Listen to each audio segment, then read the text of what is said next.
Y en este momento, pues gracias al apoyo que la Casa del Libro nos está brindando, gracias también a digamos, el entusiasmo que sobre todo Casa del Libro ha puesto para acoger esta publicación en todas sus librerías. Es cierto que no solo Casa del Libro, que otras librerías importantes también la han acogido con gran agrado, porque es una novela que pues tiene una gran calidad en todos los sentidos, ¿no? Pero bueno, no es el tema del que yo quiero hablar. Yo soy simplemente el editor y el protagonista es la autora, y Javier Ruescas, que ha tenido la gentileza y la amabilidad de acudir a acompañarnos para presentar el libro en Madrid. Quiero también agradecer dentro de nuestro equipo editorial a Pablo Reina, que ha tenido un papel importante en todos los sentidos en la prepublicación y posteriormente en la publicación. Así que Pablo, que no te veo, estarás por ahí. Muchas gracias. Y yo les dejo con quien es el protagonista, o la protagonista en este caso, Sandra y Javier. Así que muchísimas gracias. Buenas tardes.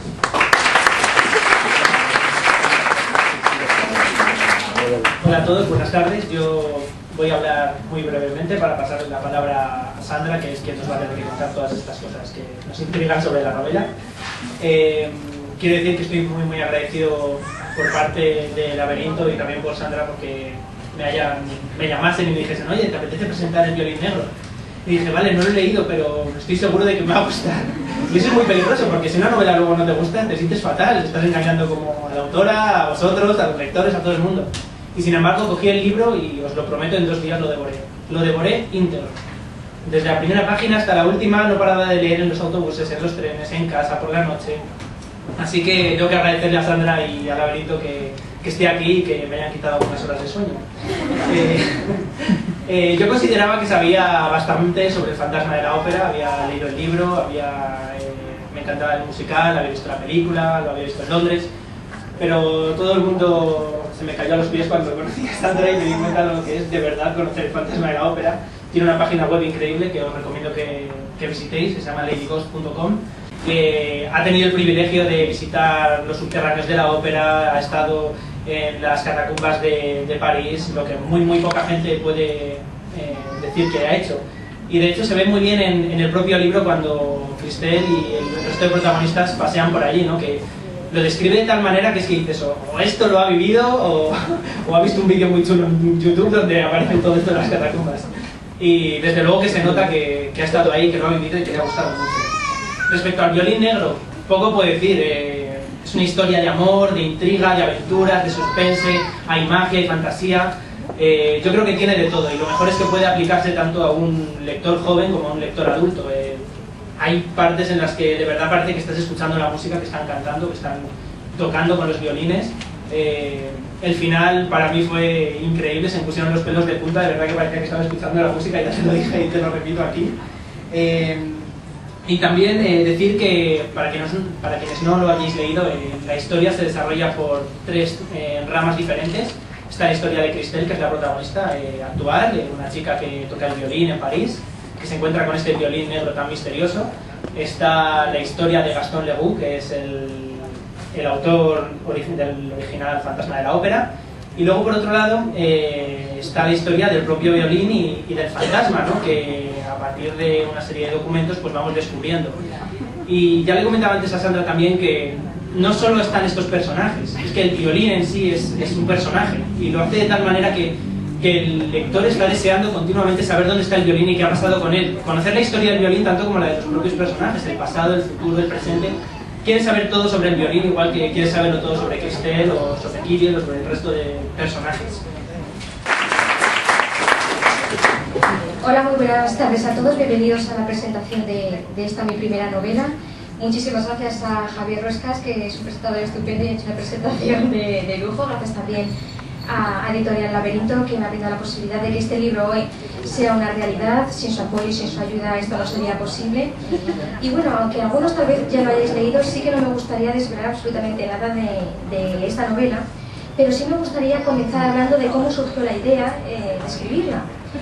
Todo comenzó en uno de mis múltiples viajes a París, ciudad que me encanta su historia, su arte, su cultura, y viajo allí cada vez que puedo.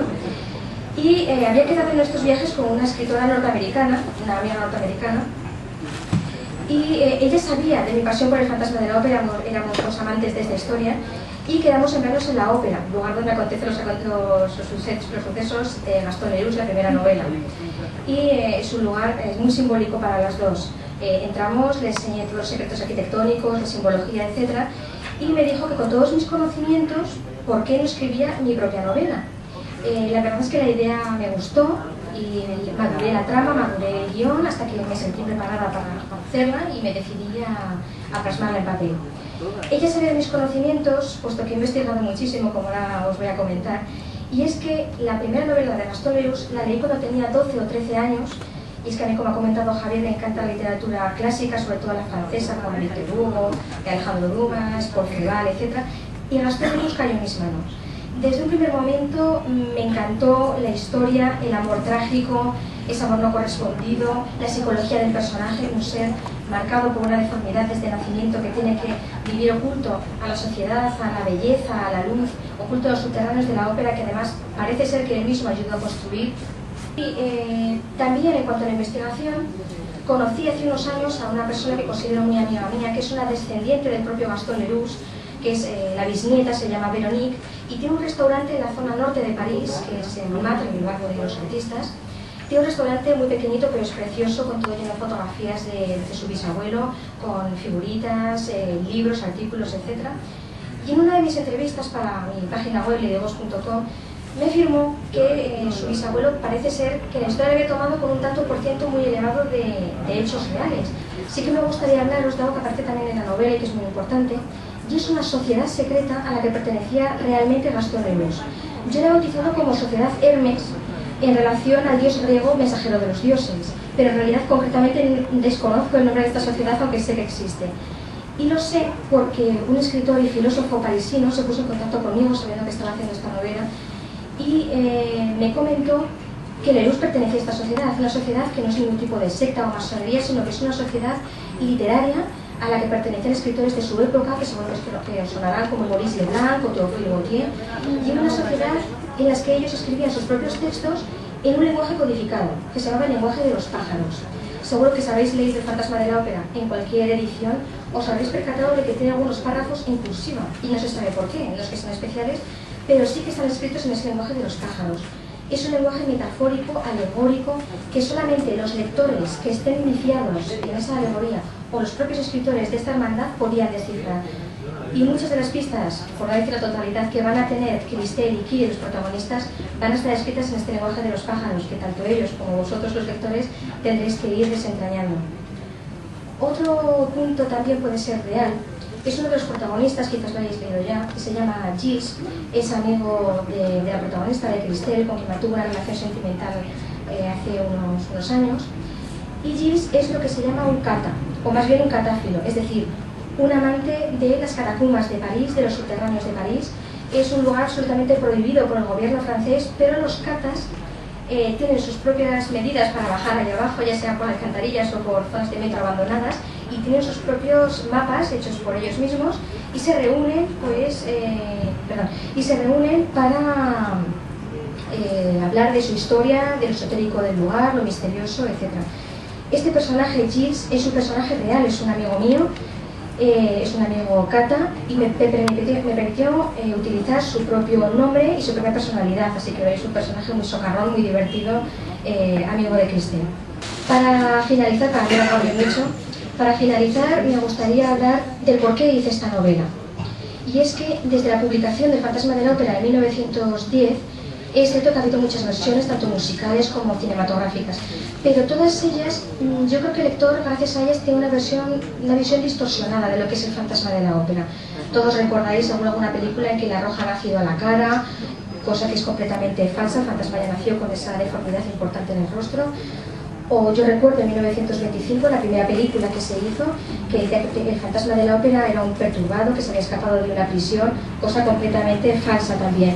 Por eso quise hacer esta novela, no solamente para desvelar algunos misterios que Gastón Leroux pues había quedado soterrados un poco y sin desvelar, sino también para revitalizar esta historia, para llevarla al público juvenil y con ella hacer un homenaje a un autor poco conocido aquí en España como es Gastón Leroux, y que esta historia volviera a renacer tanto en el público juvenil como en el adulto.